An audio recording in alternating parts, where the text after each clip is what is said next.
നോമ്പിന്റെ പ്രത്യേകതകളിൽപ്പെട്ട ഒരു പ്രത്യേകത പറയാം. എല്ലാവർക്കും സമത്വമാണ് അതിലൂടെ ലഭിക്കുന്നത്, അല്ലേ?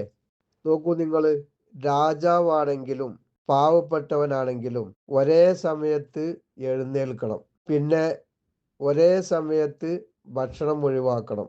പിന്നെയോ ഒരേ സമയത്ത് നോമ്പ് തുറക്കണം. ഇത് അള്ളാഹു തീരുമാനിച്ച ഒരു ടൈമാണ് റമദാൻ മാസത്തിലെ നോമ്പിന്റെ ടൈം, അല്ലേ? ഫജ്റിന്റെ മുമ്പേ എല്ലാവരും എഴുന്നേൽക്കണം. പിന്നെ ഫജ്ർ മുതൽ മഗ്‌രിബ് വരെ ആരും ഭക്ഷണം കഴിക്കരുത്.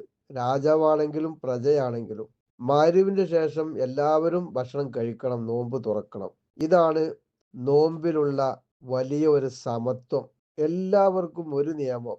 ഇങ്ങനെയെല്ലാം നാം നോമ്പ് നോൽക്കുമ്പോൾ ആ നോമ്പിനെ നാം കാത്തു സൂക്ഷിക്കുകയും വേണം. ബഹുമാനപ്പെട്ട മദ്ഹബിന്റെ ഇമാമായ അഹ്മദ് റളിയല്ലാഹു അൻഹു പറയുന്നത് കേൾക്കൂ. അദ്ദേഹം പറയുകയാണ്, മഹാന്മാരായ ആളുകളൊക്കെ നോമ്പാണെങ്കിൽ അവർ പിന്നെ ചെയ്യുന്ന പണി പള്ളിയിൽ ഇരിക്കലാണ്. നോമ്പാണോ അവർ പള്ളിയിൽ ഇരിക്കും. എന്നിട്ട് അവർ പരസ്പരം പറയും, നമുക്ക് നമ്മുടെ നോമ്പിനെ കാത്തു സൂക്ഷിക്കാം.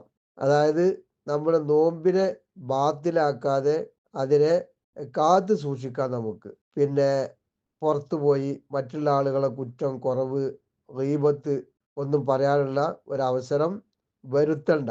നമുക്ക് ഈ പള്ളിയിൽ ഇരിക്കാം. അങ്ങനെ നമുക്ക് നമ്മുടെ നോമ്പിനെ കാത്തു സൂക്ഷിക്കാം. അതേ പ്രകാരം അവർ പരസ്പരം പറയുമായിരുന്നു, നമുക്ക് ഈ പള്ളിയിൽ ഇരിക്കാം നോമ്പ് നോറ്റുകൊണ്ട്. കാരണം പുറത്തേക്ക് ഇറങ്ങിയാൽ നോമ്പിനെ ഫസാദാക്കുന്ന പല പ്രവർത്തനങ്ങളും ഉണ്ടാവാൻ സാധ്യതയുണ്ടല്ലോ. അതുകൊണ്ട് അങ്ങനെയുള്ള പ്രവർത്തനത്തിലൊന്നും ഏർപ്പെടാൻ സാഹചര്യം കൊടുക്കാതെ നമുക്ക് ഈ പള്ളിയിൽ തന്നെ ഇരിക്കാം എന്നായിരുന്നു അന്നത്തെ മഹാന്മാർ പറഞ്ഞിരുന്നത്. മാഷാ അല്ലാഹ്. കാരണം റമദാനിൽ നമ്മൾ ഒരു നല്ല കാര്യം ചെയ്യുമ്പോൾ അത് വലിയ ഒരു പ്രതിഫലമുള്ള കാര്യമായി മാറുമെന്നാണ്. തസ്ബീഹത്തും ഫി റമദാൻ ഖൈറും മിൻ അൽഫി തസ്ബീഹത്തും ഫി ഗൈരി.